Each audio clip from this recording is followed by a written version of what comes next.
Now, this one was actually tested from the tactic maker with Liverpool, and they just simmed throughout the entire season. How will ours stack up to theirs? Let's check it out. This one is called the 1.0 Boxmeastros. Great Steam logo. They've got a bunch of screenshots showing how Liverpool did, and they came in first with 102 points. It was a fantastic season for them. We'll see how it does for our Liverpool side, as well as our Aston Villa and Ipswich Town sides in just a minute. But it is a fairly standard 4-3-3. As you can see, a sweeper keeper in support. There's some player instructions, as you can see, wing backs on the left and the right, ball playing defenders in the central spots, deep lying playmaker in support, box to box above them in support, next to another box to box, inside forwards on both sides, and then a pressing forward up front in attack. It is an attacking mentality, custom clean slate, in possession. Attacking with his fairly wide, approach play is pass into space, passing directness is shorter, tempo is higher, low crosses and run at defense. And then in transition, a counter press, counter, distribute quickly and roll it out. And then out of possession, a high press line of engagement, standard defensive line, trigger press much more often and prevent short goalkeeper distribution as well as get stuck in. But now, how did it do for our Liverpool side? Well, as you could see, first place as well. 89 points.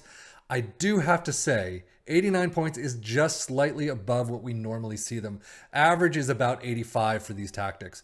But Aston Villa in fourth, 76. So we at least kind of mimicked a little bit of what the tactic maker had. Unfortunately, we did not get to 102 points.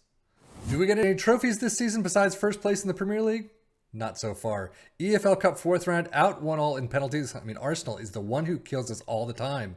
And then 0-2 in the quarterfinals against Leicester of the FA Cup. And unfortunately, we don't get trophy number 2. The Europa League final, 1-2 against Inter is where we lose it. We beat West Ham, we beat Milan, we beat Marseille. Unfortunately, Inter is the one that does us in. Squad-wise, hopefully still a fantastic season. 26 goals for Nunez, Salah with 21. A lot of players in the double digits, which is great to see. I'd love to see a little more in the 20s, but Silva's with 17 assists, 15 for McAllister. There you go. Average rating, a lot of players there. 7.43 for Salah, through the roof. For Aston Villa's schedule, EFL Cup fourth round, 2-3 against Chelsea is where you lose out, and then semi-finals of the FA Cup, 1-2 against Leicester. You did do fairly well up until that point. We each have a trophy this time around. Europa Conference League final, 2-1 against Fenerbahce and Besiktas. You beat Besiktas 6-0, wow. But Fenerbahce is where you pick up your first trophy and one and only trophy of the season. Not a bad way to do it. Squad-wise, goals, 29 for Ollie Watkins, 20 for Diaby. Again, you got a couple players in the double digits. You still just want a little bit more.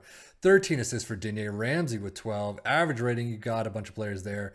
Clement Longley comes in, 7-14 out of 1 plus 13 appearances. 13 off the bench, really?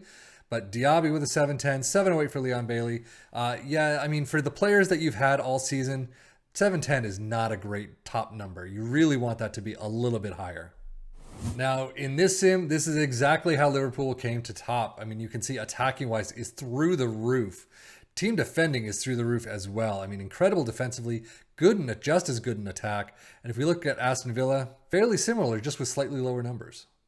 Overall, this definitely is the Liverpool show. You've got Aston Villa in there, but 100 goals, fantastic result right there. You do have Aston Villa in a couple of these. Unfortunately, they're lower down. They're kind of on the average mark. But overall, I mean, still very well done by both teams. Aston Villa in the top 8, which is still better than a lot of the teams in the league. So you got to be doing something right if you're in a lot of these. Unfortunately, you know, most possession, passing completion, things like that, you're just not there. But the attacking side, definitely. I'm not all that surprised to see Haaland up there, of course, 27 goals. Seems like a down goal season for the entire league. But Nunez, Watkins, and Salah all up there with 18 and 19 goals apiece. That was a race. Most assists, McAllister, Alexander-Arnold, and Salah in there. Again, you're probably going to see a lot of Liverpool players in a lot of these respects, Robertson. But overall, Digne's up there with most tackles won, so pretty good there. Everyone in most key passes, most shots as well. And winning in the championship, automatic promotion, Ipswich Town in second place. Cup runs, no different than usual. EFL Cup second round is where you lose it to Burnley 0-2, and then 0-2 to Liverpool. There you go, in the FA Cup fifth round. Squad-wise, actually you got down appearances for a lot of these players, but goals, 23 for Hurst, Chaplin with 18. The only two in the top, or in the double digits. Assists, only one in double digits with Wes Burns with 11. I'm actually surprised that they came in second. This must have been a really down season for the league, though. Leif Davis was 717. You've got a lot of these numbers that don't scream second place to me. I mean, we're going to see the exact same as we saw in the Premier League. Ipswich down 92 goals, tied for first with Leeds. But you got some attacking numbers, and then you kind of drop off probably. Yep, the tackles won, best pass completion, most shots. There you go.